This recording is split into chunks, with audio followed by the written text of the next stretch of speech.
Yes, indeed, Majek Kodumi Fasheke, of course. He lived.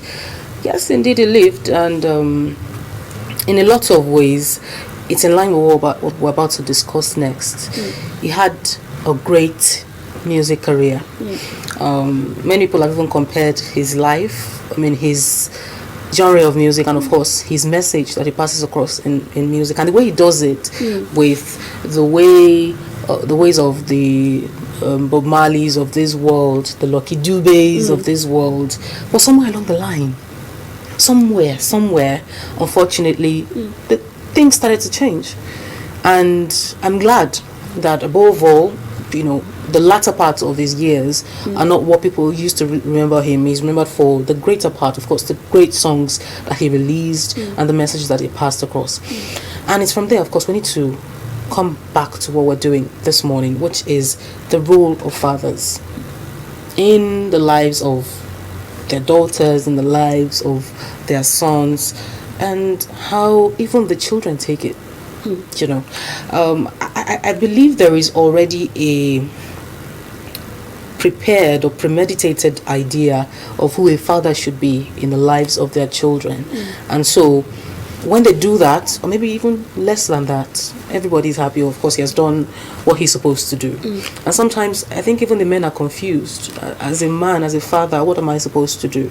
We have a guest in the studio this morning who will be discussing that with us. She's a family builder. We're talking about Mrs. Chinyere Adeyemo. Good morning. Thank you so much for coming. Thank you for joining us. Good morning. Thank you. How are you doing? And happy Father's Day in advance. Yes, happy Father's Day in advance. Why did you first look at me like that? Happy Father's Day now.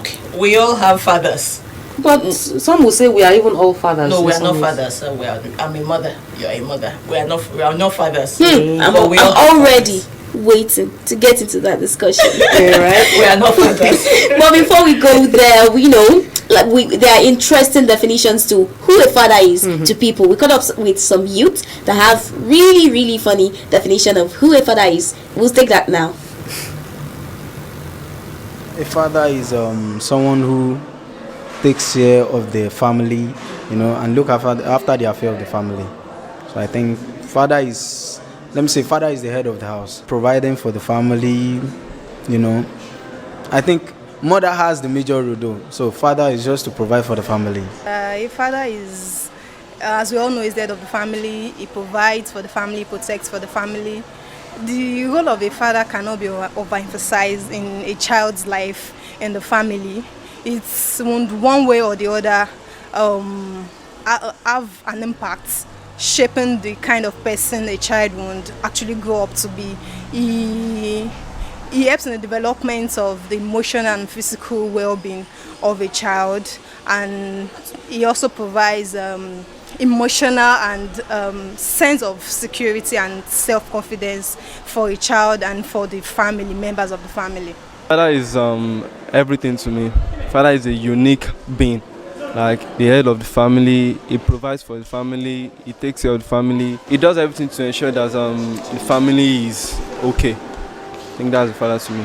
Father is a mentor, a friend, is a pillar, is a person who takes care of someone. He provides financial support, give us security, make us know our well-being, and take care of the family. That's a really interesting definition of who a father is, like I said. Now, a lot of people have different opinions. Someone even said the mother is the one that should have the major role, that the father is just someone that should be beside you. Who is a father to you? Well, a father, before I talk about who a father is, I think I should start by clearing the misconceptions we have built around fatherhood, being a father. We need to understand that the father is actually the foundation. Before marriage starts, it is the man who goes to marry. And then if we take it from the religious point of view, the man needs a helper, a helpmeet, and then he brings in the wife. So the man is actually the foundation of everything, of the home, because he's the one who has gathered, who has brought in this woman to help him build. So it's actually the man who builds. It's actually the man who lays the foundation. Now, whatever he makes of the woman is what he gets from the woman. But you know, in our climb, culturally, I guess because we've always had, it's a patriarchal society to start with, so it makes it look like the man is the Lord. The man calls, all he does is to call the shots. He does not get involved in the dirty things, the real work. His is just to sit down and enjoy and get, and you know, and call the shots. But ideally, the man, the father is a leader. The father is the one who initiates the building of the family. And then he makes the environment conducive for the mother to help him build. And then he supports her in every way possible that will make it easy for her to build. Not just the provision of food, not just the provision of money. You know, let me go scriptural. There's a scripture that talks about a man who does not provide for his family is worse than an infidel. A lot of times we tend to think that provision is just Material. money, material. But it's not just material. A man who does not provide support, who does not provide leadership, who does not provide security, who does not provide a conducive environment for his family is worse than an infidel. So basically, who a father is, the father is the one who initiates everything that happens in the home, ideally. From what you just described now, it's looking like the father has to be present in all of this for it to matter. You know, while you are building, I don't think you can build in absentia. You cannot build with, for example, homes that are not exactly together, but the father still wants to play the role of the father. How do they do all of this? Okay. You know, the way our world is today, life happens. And not just because the father dies. It could be for studies, and then he's away from home. It could be because of work, and then he's away from home.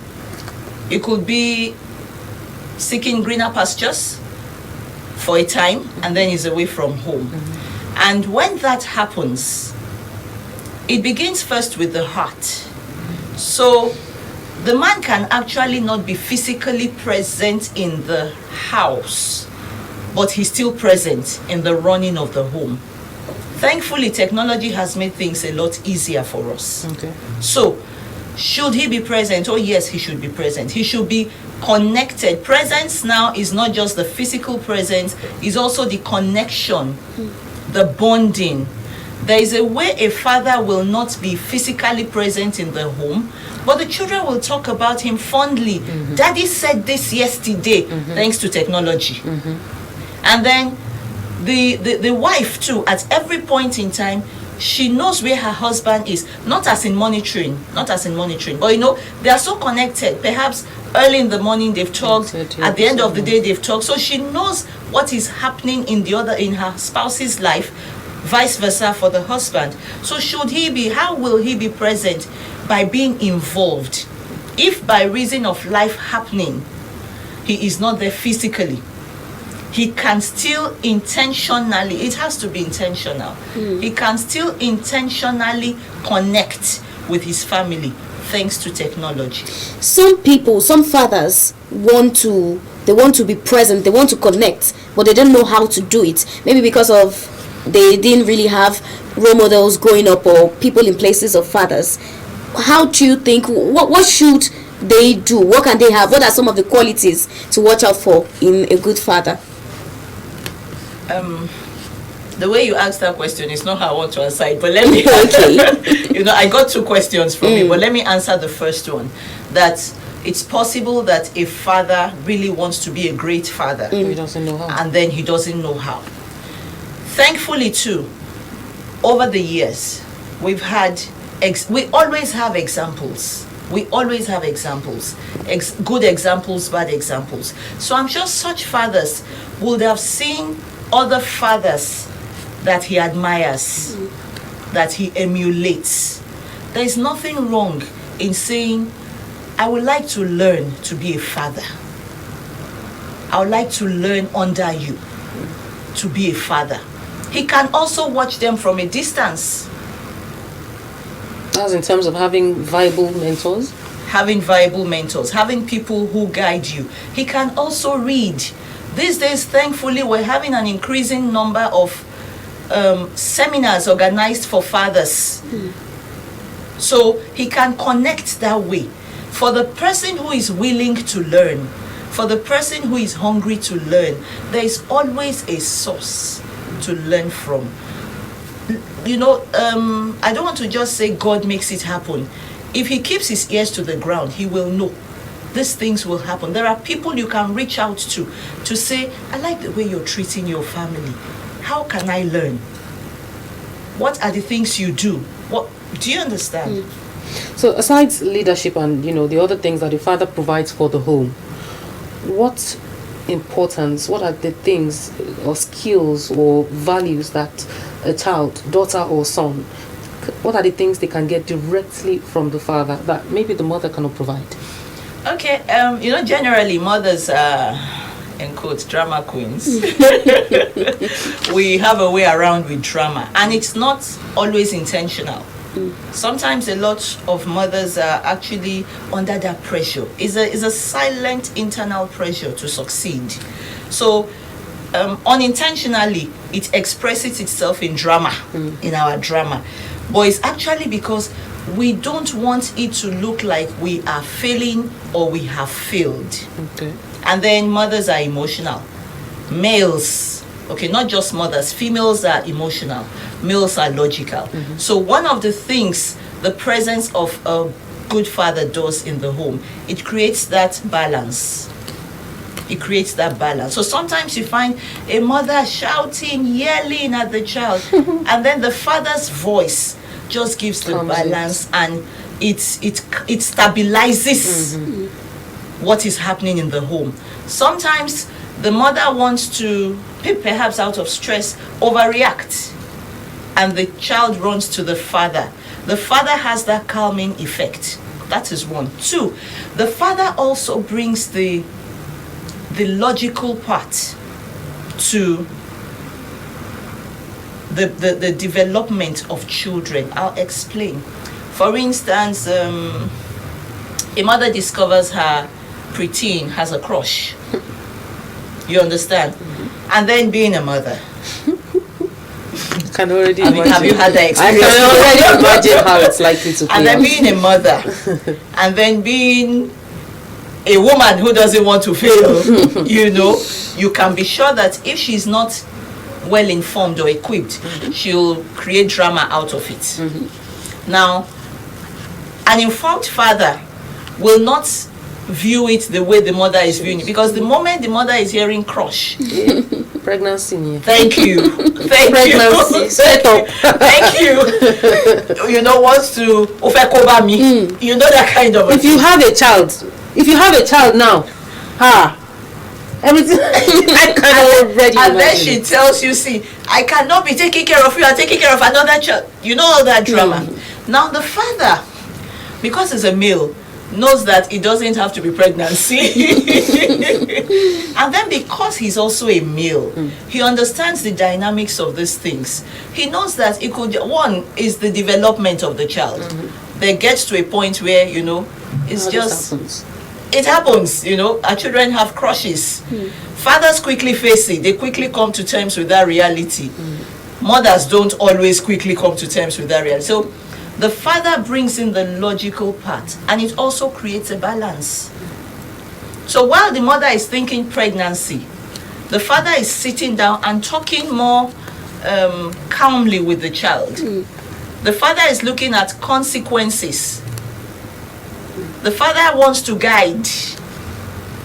It will be rare for you to have a mother who will say, oh really, let me know him. If it's a male, the boy who is having the crush, it's not always very easy for the mother to say, oh really, when we get to school you will show me the girl. She doesn't want it, but the father will like, okay, when we get to school you show me the girl. You understand? The father could even talk with the girl. So the father brings in that balance. And then the father also helps the development, the healthy development of the self-esteem of the children, especially the girl. I was part of a coaching program sometime, and we had to look at Shelley Luben. I think Shelley Luben, yes, Shelley Luben. She used to be a pornographic star before she got converted and all that. And one of the reasons she said pushed her was because her father was not involved in her life. Now, she had a father who was at home, but he was not involved. The father never hugged her. The father never told her any affectionate thing, any kind thing. The father never, she did not get the feel that her father was concerned about her. So, I think the man was always drunk. He would beat her, that kind of a thing. And then the first opportunity, okay, then I think one at 16 or so, she said she was tired and she left home. Her father was at home, but she left home because she didn't get the warmth of her father. She had issues. So the first man she met on the street who told her he loved her, she fell for it. So what does a father's presence do in the life of the child, especially for the girl? I'll talk about the girl first. He also stabilizes her. As a matter of fact, the greatest thing a father can do in the life of the child, whether son or daughter, is to demonstrate love and respect to the mother, to their mother. Once they know you love their mother and they know you respect their mother, you've already sent a huge message to them. So the girl knows what to look out for in the men she meets in life, even in the boys. And the boy learns quietly how to treat not just his mother, his sister, every woman in his life. So the father helps, he gives direction in that angle, in how to, in the development, in how a child perceives his role to other people, especially members of the opposite sex in his or her life. Now, research also has it that a father's involvement in the daughter's life helps her academically.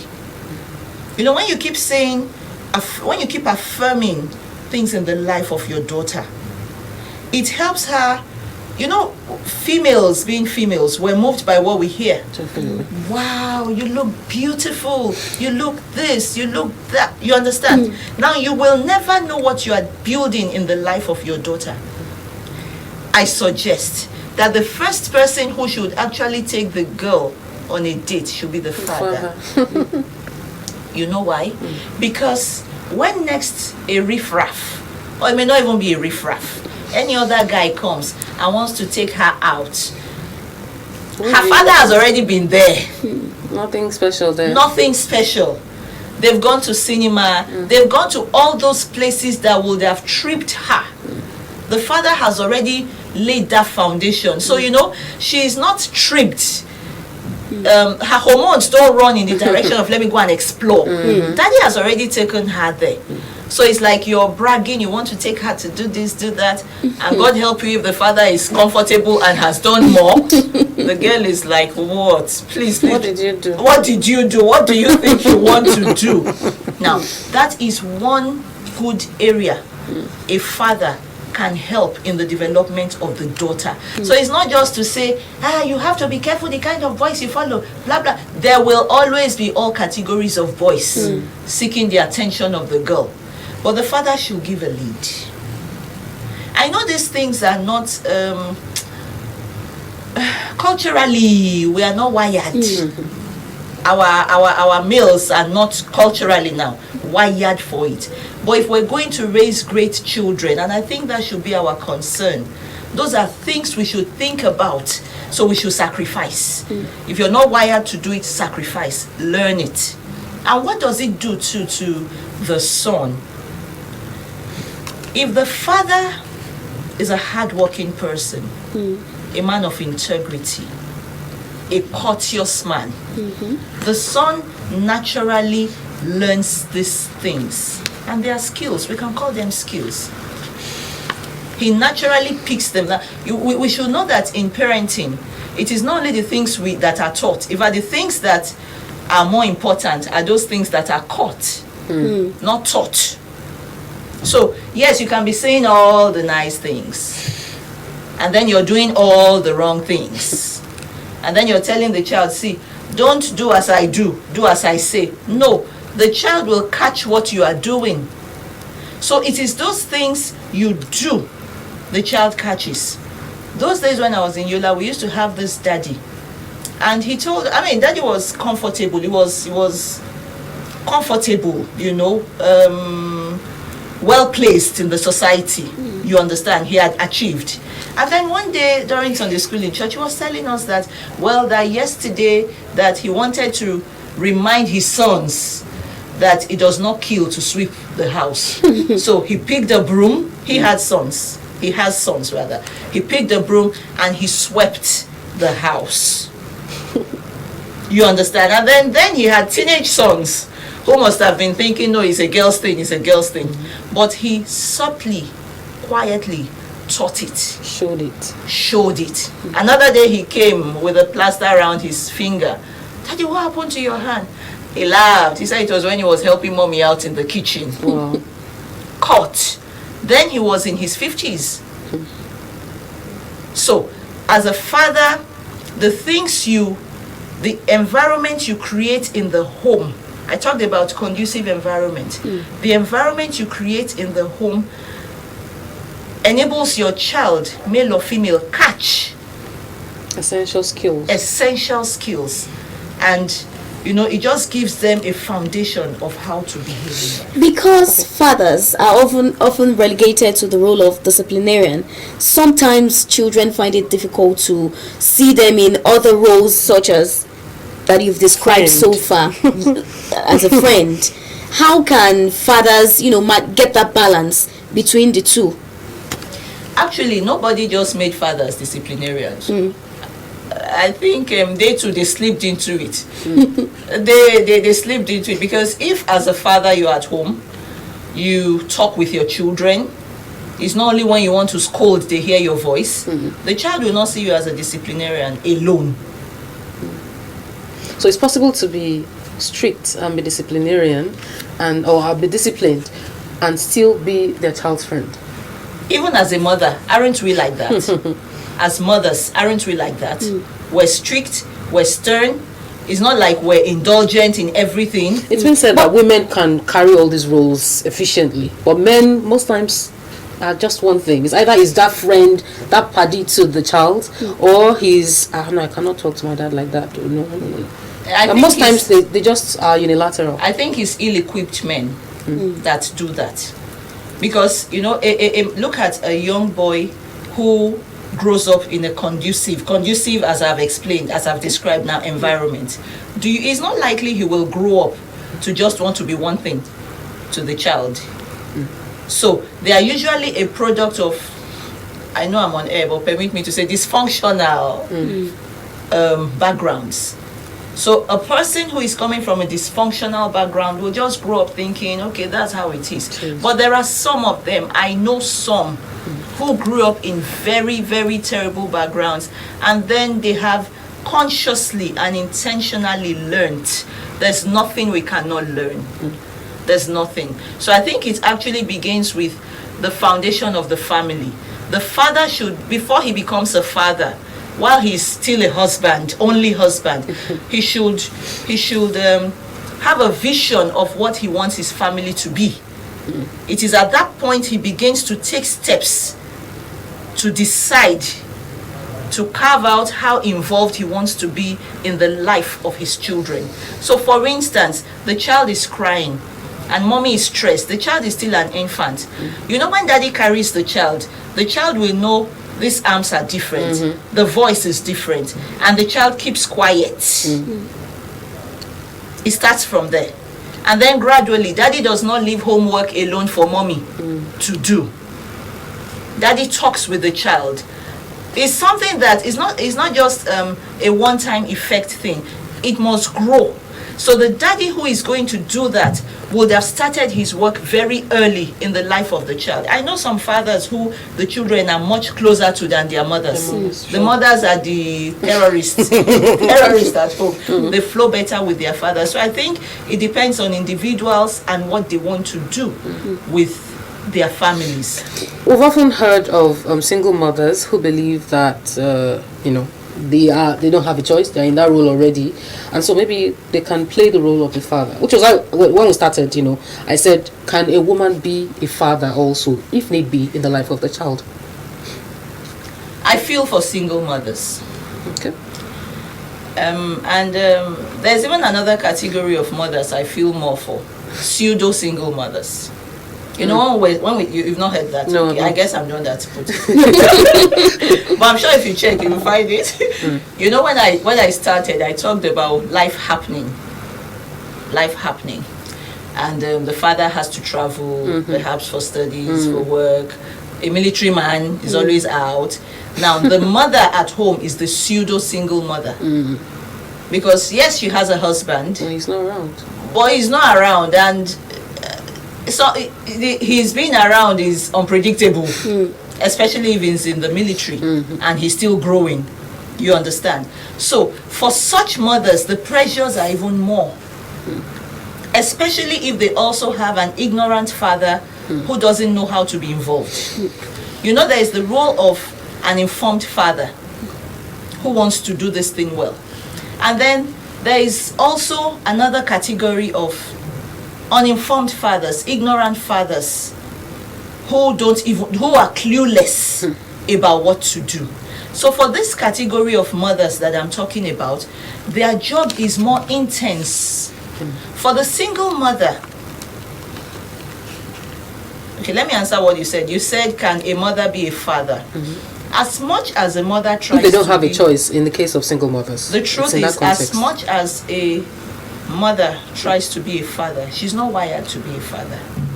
She can only take as much as she can, because a lot of times you'll discover that she will cave, she will crack under that burden. She was not wired, she was not designed to be a father and a mother. So yes, she may be able to do the bold things, like lock the door, like kill a snake, like try to be stern, but inside her heart. But in the characteristics of a father that you listed earlier, you talked about stabilizing factor, you talked about, being the calming effect. You don't think a woman can learn these things if she needs to for the children? If it's a single mother, Yes. as much as she tries to learn it, she won't get it right like the father. Because understand that this single mother is first of all under pressure. Being a single mother or a pseudo single mother It's a lot of work. is pressure in capital letters. You understand? So she's already under pressure. She has her fears. As much as she tries to make it look like, see, I can do it deep down in her heart, especially if she doesn't have a support system, she can't do much. She cannot. So If she has a support system, maybe her brother, who is a great father, or her father. I know of women who their husbands just went south, and the fathers are their fathers, the mother's fathers, the grandfathers, now the children's grandfathers, who are great, are the ones trying to be the father figure, so the mother cannot completely be like the father. That is why the designer of the family, that's God, made it that there must be a father, there must be a mother, and then their roles are different. what they bring to the table is different. It is a team thing. So if the woman tries to be the father, she won't do a very good job of it if she's doing it all alone. But like I said earlier, if she has a fantastic network support system, like, okay, but why is your teenage son behaving like this? That's her brother now. Okay, give him the phone, let me talk with him. And then it is still a male voice. Uncle, mommy, I don't know, she does not understand, blah blah blah blah blah blah blah blah blah blah blah blah blah blah. You know, the male is still talking as a male, and then he can talk with the boy the way mommy will not be able to talk with the boy. He can connect with the boy. For instance, the boy is being he's being a truant, and that is not saying we should be trans, you know, or he's under intense peer pressure. The male, the uncle, the grandfather, the pastor, whoever is the male, the male figure in the boy's life, will be able to connect better because he has passed that stage. I guess one of the things we should be telling mothers who think they can be fathers is, let's ask them, have you passed that stage in form as a boy? So if the mother was never a boy, then I don't think she can be a father. But she needs to find somebody who would play that role. Yes, maybe family member. A reliable person. Okay. A reliable person. And as much as we are all scared of who to trust, I want to say that there are still good people. There are still good people. There are still people who are concerned about us. All we need, okay, we can add prayer to it and pray, you know, but there are still good people. So if it's a single mother or a pseudo single mother, or even a mother who is at home, the father is at home, but he's just not involved, we can still reach out. We all have people we see. We can still reach out to them and say, please help me, he's my son, you know. We can also learn. Thank God for technology. There are lots of materials too. And you know, there's something in us that helps us know what is good and what is bad. So if you're listening to an erroneous teaching, you will know, this does not ring with me. Fathers have often complained about being underappreciated. Beyond, daddy, I need something, thank you, daddy. How can a family show fathers that, okay, we appreciate you and we love you for being there? Ask me that question again. Let me tell you something that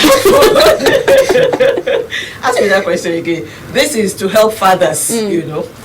I attended a seminar was it January or February, I can't remember, but before the lockdown, you know. And it was a male and female thing. And one of the males said it was an empowerment seminar. Okay. But one of the males now raised a point, and he said, do you know one of the problems we have had as fathers? As fathers, we've left mothers telling our stories. I'll explain what he said. He said, for instance, the child needs money and goes to meet the mommy. And the mommy says, see, your daddy does not have money. Your daddy does not have money. And then somehow the money comes. And mommy does not say it is daddy that brought it. So what the child went with was that daddy does not have money. So he was advocating that fathers should be telling their own stories themselves. They shouldn't trust mothers alone to tell the stories, because sometimes mothers give distorted versions. And I think that is true. So fathers should be more involved. If you don't have it, call your child. You're not a masquerade.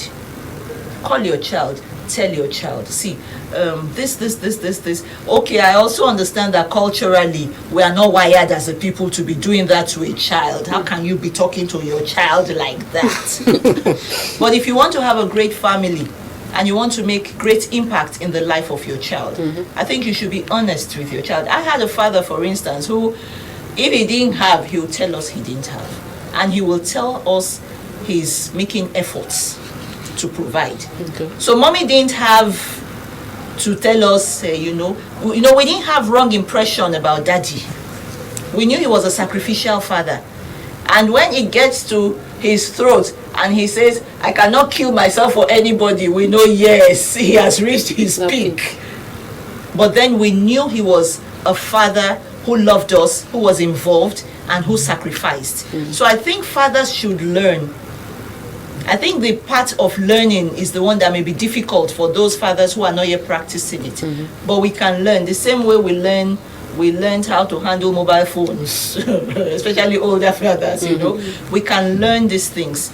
It will be awkward the first 2-3 times, but just as they say with practice, the more you practice it. But about the appreciation that she said, sometimes it's not as straightforward as, oh, I need money, oh, your dad doesn't have, or something like that. Sometimes, even when the child knows, and even the mother knows that the man, tries his best, sometimes there's still that feeling of, no matter what I do, the cuckoo just, thank you, but it ends there, I think in that